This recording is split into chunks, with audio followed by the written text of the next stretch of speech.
terapevt Zakir Quliyev bizləndir. Zakir müəllim, xoş gördük, sabahınız xeyir. Salam, sabahınız xeyir. Yorğun olmayan gün arzulayıram hər kəsə. Təşəkkür edirəm, çox sağ olun dəvətimizi qəbul etdiyiniz üçün.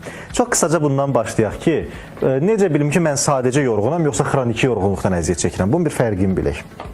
Ümumiyyətlə, çox təəssüflər olsun ki, bəzi insanlar vurğuladığınız kimi günə başlayarkən, ümumi gün ərzində özünü çox yorğun hesab edirlər və bunların bir çox deyir ki, mən xroniki yorğunluğum. Ümumiyyətlə, xroniki yorğunluq demək üçün 6 aydan uzun müddət bizim yorğunluq yaşamağımız lazımdır.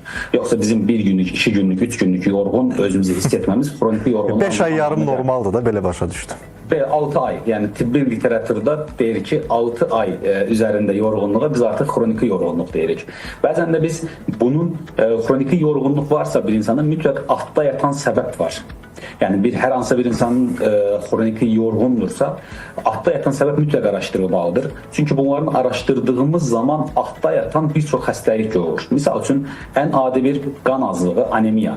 Anemiya zamanı bədəndəki hüceyrələrə oksigen daşıyan hemoqlobinin miqdarı azaldığına görə bizim hüceyrələrimiz demək olar ki, oksigenlə təchiz oluna bilmir və biz də başlayırıq bədənimizdə xroniki yorğunluq olmağa. Bundan başqa qalxına bənzər vəzi xəstəliklər var.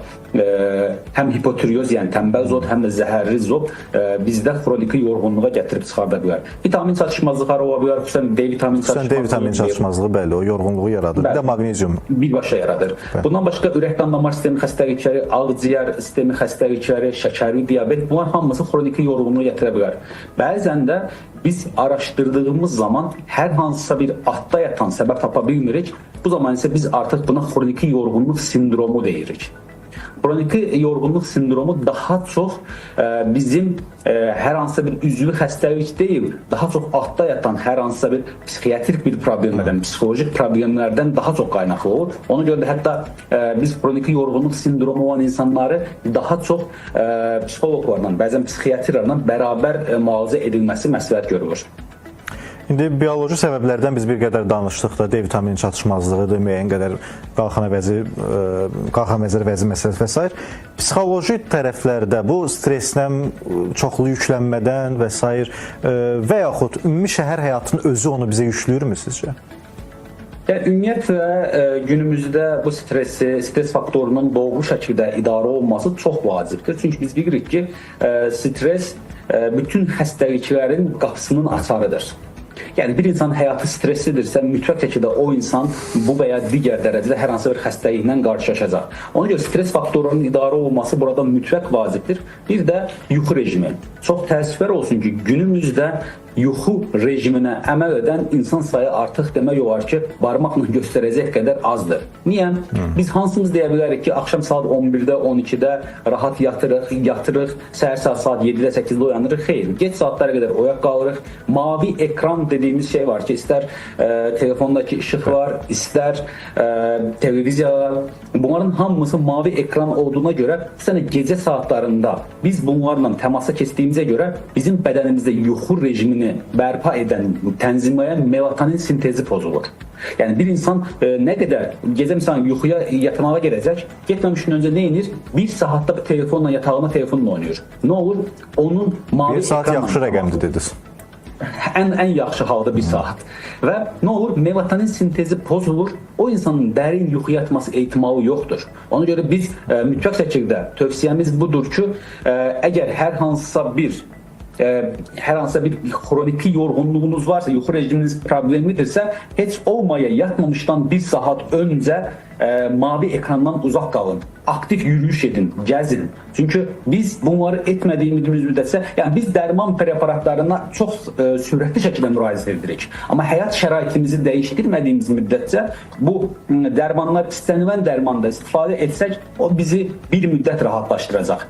Xüsusən də melatonin hormonu qəbul eləməyə meyillidir insanlar bu aralar. Bəli, amma düşünmürlər ki, melatonin hormonu qəbul et, okey. Amma bədən bu belə vurulur ki, Allah bizi yaradarkən melatonin də bizə hədiyyə olaraq verib. Deyir ki, mən melatonini verirəm sənə, amma sən mavi ekrandan uzaq dur, mən sənə bunu bəxş edəcəm.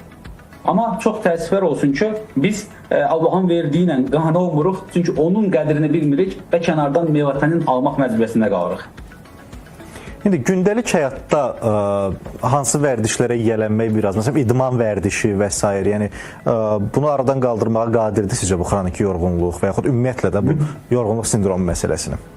Ümumiyyətlə fiziki aktivlik bizim bu xroniki yorğunluq məsələlərini ciddi şəkildə təsir göstərir. Hətta bunu vurğulayım mən. Bəzən bu xroniki yorğunluqdan əziyyət çəkən xüsusən evdar xanımlar gəlir. Biz onlara aktiv həyat tərzində olmasını dediyimizdə bizə deyirlər ki, onsuz da mən bütün günü evdə aktivəm, işləyirəm. Yəni mətbəxdən yataq otağına, yataq otağından salona, yəni keçməyə aktiv həyat tərzi qəbul edir, amma xeyr. Aparılmış bir maraqlı bir araşdırmada görüblər ki, biz aktiv yürüyüş dedikdə, yəni evin daxilində olduğumuz, onun günlük rutin işlərimizi gördüyümüzdə beynimiz onu aktiv həyat tərzi qəbul etmir. Beynimiz o vaxt onu aktiv həyat tərzi qəbul edir ki, biz artıq bədənimiz olaraq, beynimiz olaraq yürüyüşə çıxırıq, aktiv həyat tərzinə keçirik. O zaman beynimiz deyir ki, bu yeni bir şeydir, bu artıq mənim üçün xüsusi ayrılmış bir vaxtdır. Amma rutin evdəki işləri gördüyümüz zaman isə çox təəssüflər olsun ki, bunu beyin aktiv həyat tərzi olaraq qəbul etmədiyinə görə də evdə bizim o aktiv həyat tərzimiz bizə çox da fayda vermir. Gün ərzində düşünürsünüz ki, bir 25 dəqiqə, 30 dəqiqə yürüyüş kifayətdir? Belə deyim, əgər bir insanın 25-30 dəqiqə mən deyərdim ki, az rəqəmdir, amma 1 saat minimal gəzmək, aktiv yürüyüş etmək vacibdir. Çünki dediyimiz kimi, aktiv yürüyüş edərkən sadəcə fiziki olaraq deyil, həm də psixolojik olaraq biz daha yaxşı özümüzü hiss edirik. Yəni aparılmış hətta elmi araşdırmalar bunu göstərir ki, bir insan nə qədər çox yürüyüş edərsə gün ərzində ürək-qan damar sistemi xəstəliklərini və bir çox xəstəliklərini azad ola bilər. Metabolik sindromlardan, piyğənmədən azad ola bilər. Amma bəzən də biz bunu yanlış anlayırıq.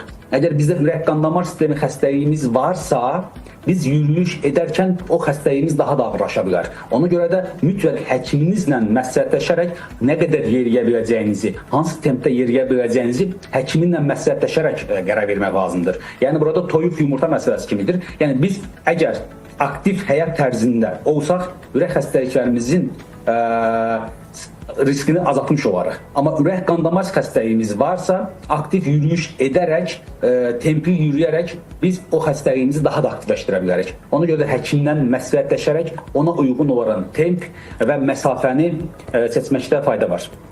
Zakir bəy, təşəkkür edirəm. Mən düşünürəm ki, bugün əksəriyyətimiz əslində bəlkə də çoxu fərqində olmadan, çoxu bunu həyatında adiləşdirib deyə özündən də xəbəri olmadan əslində əksəriyyətimiz bu sindromdan əziyyət çəkirik.